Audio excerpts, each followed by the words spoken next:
আমাদের ট্রেন কখন আসবে আবির? আমাদের ট্রেন আসবে না। মানে?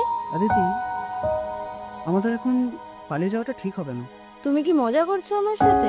দেখো আবির, এখন কিন্তু আমি মজা করার মুডে নেই। তুমি কেন বুঝছো না? মজা না, আমি সিরিয়াস।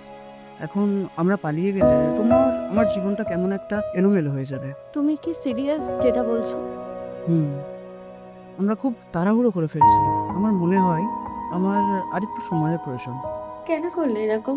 আমি তো তোমার জন্য আমার ফ্যামিলি, আমার বাড়ি সবকিছু ছেড়ে এসেছি, আর এখন তুমি আমাকে ফিরিয়ে দিচ্ছ আবির? ঠিক আছে, হয়তো আমি আর ফিরবো না তোমার জীবনে। ভালো থেকো।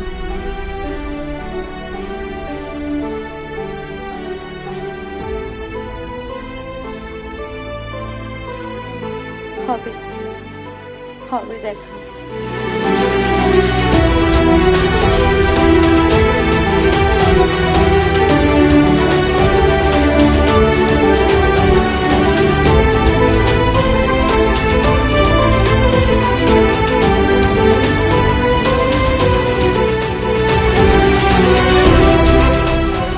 সব গল্প লেখা যায় না, কিছু গল্প অনুভব করতে হয়।